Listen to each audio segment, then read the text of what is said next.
Inflation की वजह से हमें बड़ी नोट निकालनी पड़ती है। बड़ी नोट निकालने की वजह से ईज ऑफ कैश ट्रांजैक्शन आसान होते हैं। आज 1 करोड़ का तो बक्सा भी नहीं है, छोटी सी गड्डी में पैसे चले जाते हैं।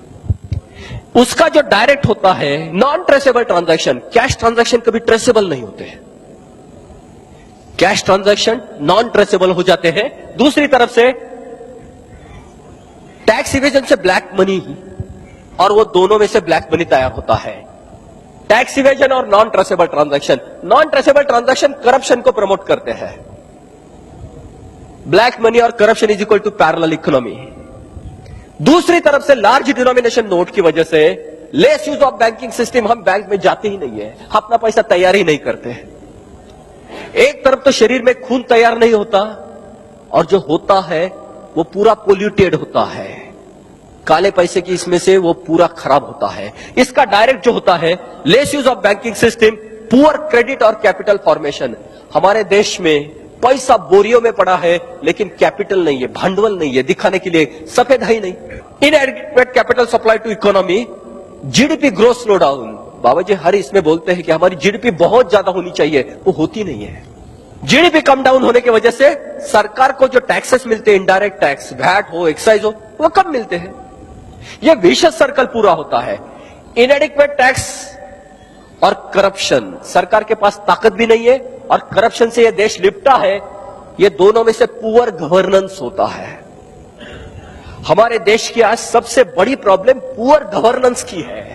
करप्शन को वो कंट्रोल नहीं कर पा रही है। पुअर गवर्नेंस और करप्शन से पूरी देश की सोसाइटी इनसिक्योरिटी फील कर रही है। आज असुरक्षित महसूस कर रहे हैं हम सब लोग। ये हमें लगता है ऐसा हो रहा है।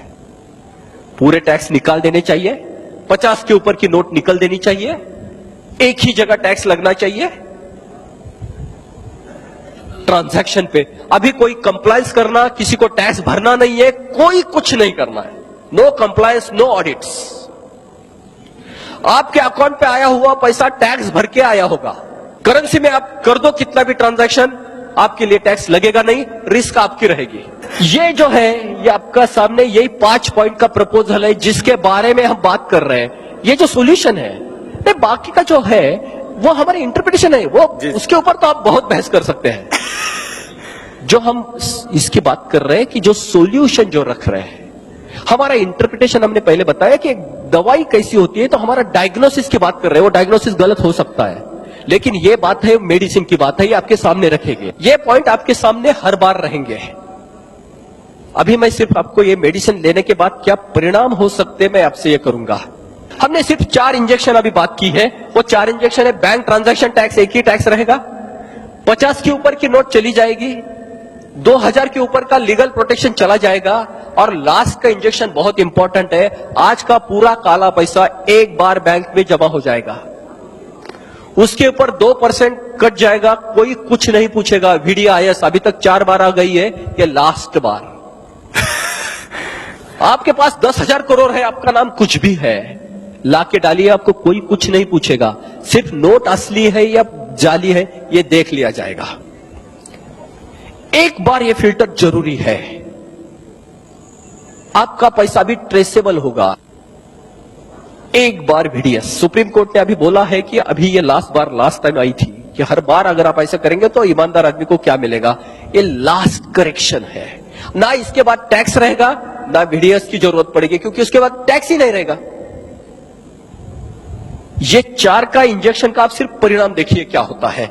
आपके सामने सीधी बात आएगी। High value cash transaction not practical. 50 के करेंसी की नोट में आप बोरियों में तो पैसा ले नहीं जा सकेंगे, उसको तो पुलिस प्रोटेक्शन भी नहीं है। कोई भी आपको लेके लूट जाएगा तो आप कुछ नहीं कर पाएंगे। High value cash transaction not practical नहीं होंगे। इसका मतलब जो होगा इंक्रीज इन बैंकिंग ट्रांजैक्शन बढ़ेंगे। अगर कैश ट्रांजैक्शन प्रैक्टिकल नहीं है तो आप बैंक ट्रांजैक्शन बढ़ सकते हो, उसके सिवा क्या हो सकता है। और उस जगह आपको बैंक ट्रांजैक्शन टैक्स लगेगा। इसका मतलब होगा tax revenue increases by orders of magnitude. सरकार को ह्यूज टैक्सेशन आएगा। Adequate revenue to government. सरकार यदि वो टंकी भरेगी, कितना आएगा? जैसे बाबूजी ने बताया था, आज RTGS जिसको बोलते हैं, real time gross settlement, online पे जो ट्रांजैक्शन होते हैं, रोज 2.5 लाख करोड़ रुपए के ट्रांजैक्शन आरटीजीएस में होते हैं। ये आरबीआई साइट पे फिगर है। उसके ऊपर अगर 2% टैक्स लग गए तो रोज के 5,000 करोड़, 2.5 लाख के 2% 5,000 करोड़ रोज का टैक्स। रोज अगर 2.5 लाख करोड़ के ट्रांजैक्शन है उसमें 2% का टैक्स लगेगा, 5,000 करोड़ रोज का ट्रांजैक्शन टैक्स हो गया कलेक्ट। मल्टीप्लाई बाय 300 डेज, 65 दिन बैंक की छुट्टी, 15 लाख करोड़ रुपया। आज हमारे देश में total taxation local body, state और सेंट्रल का सब मिलके 12.5 लाख करोड़ रुपया है। 15 लाख करोड़ रुपए में आरटीजीएस की आज बात कर रहा हूं सिर्फ। आप ये करेंसी ट्रांजैक्शन आप तो जानते ही है कि हमारे बैंक ट्रांजैक्शन से कितने गुना ज्यादा है। करेंसी कॉम्प्रेस होगी तो कितनी बड़ी मात्रा में बैंक ट्रांजैक्शन चलेगी। 2% नहीं, वो 0.5% हमारे लिए बहुत बड़ी टैक्स होगी। Tax collection is simplified, opportunity for corruption eliminated, black money eliminated. आपको टैक्स ही भरना नहीं तो काला पैसा बनेगा ही नहीं, स्टैंप ड्यूटी नहीं, कुछ भी टैक्स नहीं है। Second, fake currency eliminated. 39 रुपए में 50 रुपए छपवाना परवड़ेगा नहीं किसी को। ये दोनों का अल्टीमेट होगा, ब्लैक मनी भी नहीं और फेक मनी भी नहीं है। Anti social and anti national elements effectively checked. Corruption पे भी चेक आएगा क्योंकि आपके पास व्हीकल ही नहीं होगा नहीं। Part of BT2 goes to bank and increase in banking transaction. हर ट्रांजैक्शन पे बैंक को कमीशन मिलेगा और बैंकिंग के ट्रांजैक्शन बढ़ेंगे। इसका डायरेक्ट रिजल्ट जो आएगा, net banking revenue increased. Bank को इंटरेस्ट की जगह और एक पैरेलल रेवेन्यू सोर्स आएगा, इससे बैंकिंग रेवेन्यू बढ़ेगा। उसका डायरेक्ट इफेक्ट है ग्लोबली कॉम्पिटिटिव इंटरेस्ट रेट। हमारे पास रिक्वायरमेंट बहुत है, पोटेंशियल है, परचेसिंग पावर मिलेगी। ग्लोबली कॉम्पिटिटिव इंटरेस्ट रेट अगर 4% 5% से हमें सबके लिए पैसा मिलने लगेगा, किसानों को, एजुकेशन को, व्हीकल को, हाउसिंग को, चीप एंड इजी कैपिटल, पैसा आसान भी होगा और सस्ता भी होगा। इसका डायरेक्ट इफेक्ट है purchasing power of a society as a whole increased. यही होता है, सिर्फ यही होता है इकोनॉमिक्स में। आज अमेरिका में जो डर है इंटरेस्ट रेट बढ़ने के डर है और सोसाइटी की परचेसिंग पावर डाउन जाएगी, यही डर है। Market demand boosted, purchasing power बढ़ेगी, जरूरतें हैं तो मार्केट की डिमांड बढ़ेगी। उसका direct effect industry trade supply stimulated, रोजगार बढ़ेगा, कारखाने चलेंगे, बिजनेस चलेंगे, पैसा है, बढ़ोतरी। Commodities and services are freed from tax influence, prices drop. आज हम सबको मालूम है हर चीज के ऊपर कम से कम 30% या 35% टैक्सेस होते हैं। हर चीज के ऊपर एक्साइज होती है, हर चीज के ऊपर वैट होता है, हर चीज के ऊपर टैक्सेस होते हैं, लोकल बॉडी के टैक्सेस। हमें मालूम है कि पेट्रोल की कीमत कितनी है मार्केट में, उसके ऊपर टैक्सेस कितने हैं। 65 रुपए की कीमत जो है पेट्रोल की, उसकी रियल प्राइस जो है वो 27 रुपया कुछ पैसा है, ऊपर के सब टैक्सेस है। हर चीज के ऊपर टैक्सेस होते हैं, वो कम से कम 35% तक उसका कंपाउंडिंग होता है।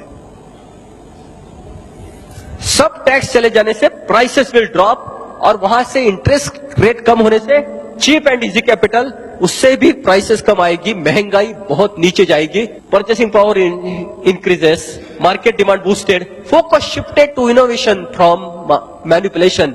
हम काली पैसे की जगह हम सफेद पैसे की बात करेंगे, क्वालिटी की बात करेंगे, इंप्रूवमेंट की बात होगी। ये पैसा छुपाना कहां, फिर वो स्विस बैंक में रखना कैसे, फिर उसको वापस कैसे लेना, फिर वो मॉरिशस रूट कैसे करना, कोई जरूरत नहीं रहेगी। पैसा यहां घूमेगा, यहां होगा।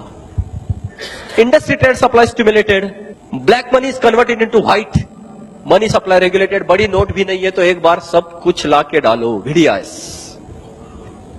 आपको कोई पूछेगा नहीं 28,000 कहां से आए, 28,000 करोड़ ये इकोनॉमी में आ जाएंगे तो लोगों को सस्ते इसमें कर्जा मिलेगा और नीचे तक वो परकोलेट होगा। आपका पैसा तिजोरी में जो पड़ा है वो किसी के काम का नहीं है, नीचे आना चाहिए उसको। Tax revenue increases by orders of magnitude, adequate revenue to government. ये तीन जो है, anti social, anti national element effectively checked, industry trade supply stimulated और एडिक्वेट रेवेन्यू टू गवर्नमेंट, इसके direct effect social security restored. Anti national और anti social element को अगर check हो गया तो सोशल सिक्योरिटी आएगी। दूसरी तरफ से government debt check, fiscal deficit recovered. हर लोकल बॉडी से लेकर स्टेट गवर्नमेंट और सेंट्रल गवर्नमेंट को हर ट्रांजैक्शन पे टैक्स मिलते रहेगा। जितना सरकार खर्चा करेगी वहां से टैक्स मिलता ही रहेगा। सरकार को सिर्फ खर्चा करने का यही रोल रहेगा। अभी रेवेन्यू तो ऑटोमेटिक हो गया, एम्पावर्ड गवर्नमेंट, वो टंकी भर जाएगी, लीकेज निकल गया और हर सर्कुलेशन में से पैसा आ गया। एम्पावर्ड गवर्नमेंट, जो हमारे यहां था वीक गवर्नमेंट, ये पहले इसमें एम्पावर्ड गवर्नमेंट यहां आएगा। दूसरी बात, एम्प्लॉयमेंट अपॉर्चुनिटी बढ़ेगी, ट्रेड बिजनेस बढ़ेगा, पैसा गांव गांव तक घूमने लगेगा, तो वहां के पैसे, वहां के रोजगार बढ़ेंगे। ये नक्सलाइट मूवमेंट को एक चेकआउट हो जाएगा, देश में आबादी और शांति आने के चांसेस है। Social security record, appropriate subsidies, सरकार के पास पैसा आएगा तो social health, social education, social infrastructure पे सरकार पैसा लगाएगी। आज प्राइवेट नहीं लगाएंगे। आज सोशल हॉस्पिटल में क्या कंडीशंस है, सोशल एजुकेशन के क्या हाल, सरकार के पास पैसे नहीं है। प्राइवेट तो परवड़ेगी नहीं, जिसको परवड़ेगी वो सिर्फ ऊपर जा रहा है। सरकार के पास पैसा आएगा, गरीब लोगों तक वो पहुंचेगा। Globally competent agro segment, budgetary provision for political system, सरकार के पास पैसा आएगा तो पहले इलेक्शन के लिए और पॉलिटिक्स के लिए सफेद पैसा देना पड़ेगा, काले पैसे से हमें उनको तोड़ना पड़ेगा, इससे काला पैसा चले जाएगा। और budgetary provision for political system, black money eliminated और budgetary provision for political system, cleansed political system. हम ये चाहते हैं, इसकी से कुछ नहीं होगा। हमारी राजकारण शुद्ध होनी चाहिए, काला पैसा चले जाएगा और सफेद पैसे पे वो चलेगा। Cleansed political system, empowered government and cleanse political, ये दो सिर्फ इफेक्टिव गवर्नेंस दे सकते हैं। जो पुअर गवर्नेंस से हमने बात की थी, अब इफेक्टिव गवर्नेंस तक आ गए। That's the end, empowered India what we dream. जय हिंद।